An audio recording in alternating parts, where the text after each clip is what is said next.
and I think we're recording, and hopefully we're going to get started. Welcome to this video series. My name is Keith Hayden, owner and founder of Hack Studios, Hayden Academy Collective Studios, and also the person who just completed his first 100 days of code. Put it up for your boy. That's right. I'm so excited to bring this video. I've been planning it. I've been thinking about it, or this video series rather. I've been thinking about it for several days, and I want to help those of you who are maybe you're not sure if you should commit to the 100 days of code. Um, it is a lot of time. It is a lot of work, but it's been so rewarding. And I wanted to share the lessons that I learned from going through this journey myself. I wanted to share recordings. I wanted to share just the wisdom, the advice, stuff that I wish I would have had as an outsider coming into tech.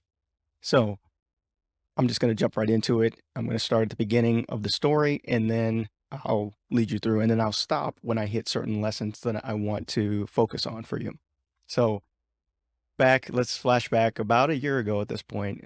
This is March of 2022 when I'm recording this. So about springtime of 2021, I found out that I was going to be moving, and I was living in California at the time, found I was going to be moving overseas. So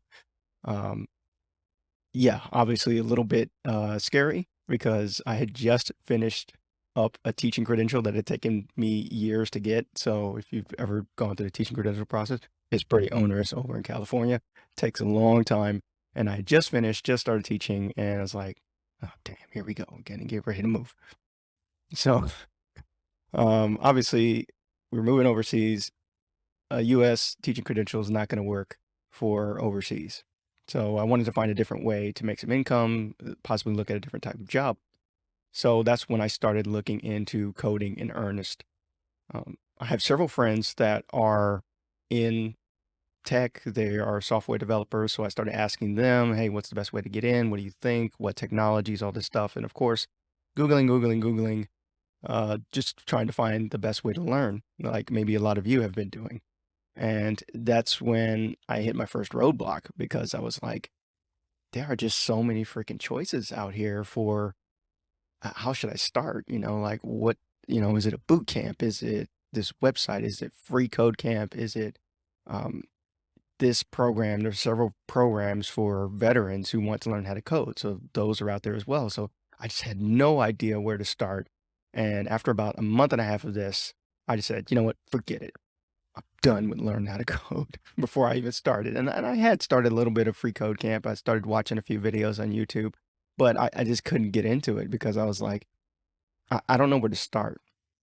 I need a kind of a vector for me to know. And if I go on this path, I'm going to learn it. So this leads me to my first lesson. You really need to pick one path and stick to it. Don't be one of this, okay, a few YouTube tutorials here, maybe you jump in and out of a boot camp, or maybe you commit to this lesson. Don't do that. You really want to stay focused on one path. So the one true path that is true for you.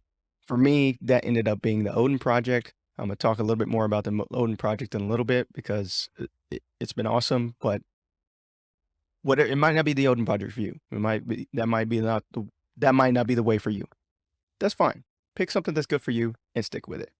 So let me hit my notes here real quick because I want to make sure I cover everything for you. That leads me to fast forward a couple months later on in the year, finish the move. It's about fall time frame over here in 2021, September, October, November, around that time. And that's when I started learning about NFTs. And honestly, I was trying to think of the life of me, like I cannot remember what the catalyst was. But several years back, I used to follow Gary Vaynerchuk. I used to follow him. I don't want to say religiously, but I followed him a lot because I was trying to he does a lot in the entrepreneurial space, and he's really motivational and really good at galvanizing you and getting you fired up. I read Crushing It a couple of years ago, so I was like, I found him again. And of course, if you've been following him at all recently in the last couple of years, he's huge into NFTs and preaching it. And, he's got his huge project, VFriends and all that stuff. So I think somehow it came up again. And I think because I was looking into coding again and I got into NFTs and I was just I was sucked down the rabbit hole of NFTs, man. I was just heavy into it.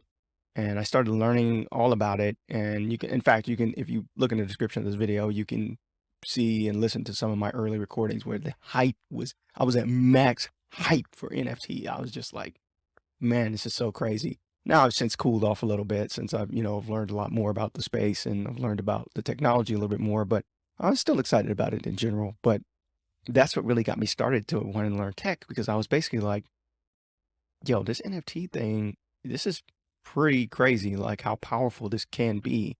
And as someone who's an entrepreneur and looking at and just kind of a futurist, right?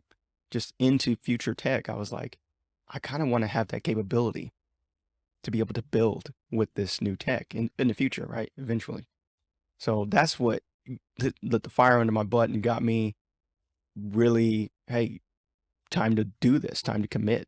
So that's when I remember, and you can listen to some of my early audio clips down in the description below. I remember I was I didn't want to publicly commit to the challenge, and I wasn't ready to like post and be out there. So I just kind of started doing Odin Project on my own for like maybe a few weeks. I was just reading, I was installing stuff, I was going through it, and it was great. Um, but then eventually I ended up firmly committing, and the rest is history, right? So let me hit my second lesson, which is document your progress some way.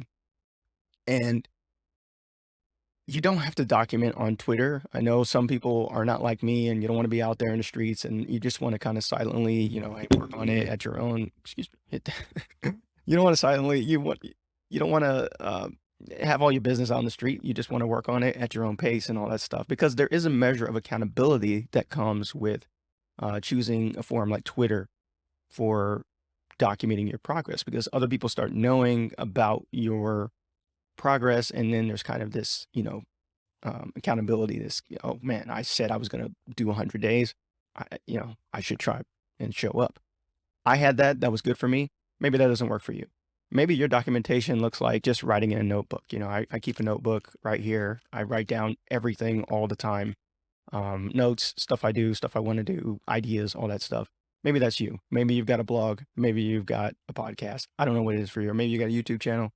Um, I don't know what it is for you, but you find a way to document that works for you, because I think it's good to see your progress. And as I've been going back through to make these videos, I've gone back and listened to my recordings. I've looked at my tweets and I'm like, wow, it blows me away how much further I've gotten in 4.5 months learning this stuff. So start documenting today if you're going to start learning code. Oh, and I'll just say one more thing before I end this video.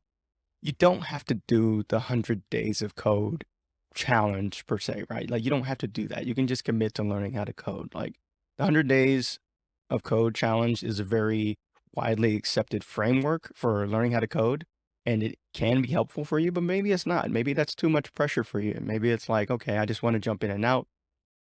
I'll talk about this in a later video, but it does help to stay consistent. That's why the 100 days of code helps, but you don't have to do it if you don't have the time or you've got too much stuff going on, but you should learn how to code anyway. So I'm going to cut this video off here. If you enjoyed it, give a like, subscribe to this Hack Studios channel. The goal of this channel, this is the very first video on this channel, so I got to give this whole thing, but the goal of this channel is to be a repository for training. And I say training as this is kind of my military background kicking in, but learning, education for people who want to learn future skills and just get better at being a citizen in the 21st century that has this abundant creator economy at our disposal. So that's why I started this channel. That's why I started my business. That's why I put so much out, because it's all about education. I'm learning. I want you to learn from what I've learned, and that's why I'm doing this. So subscribe, like, follow me on Twitter. There's so many resources down in the description. Check it out. I hope they're helpful for you. I've got articles, I've got stuff that I've written based on my first 100 days of code. I know you're going to find something valuable down there. So take care, and I'll see you in the next video in this series.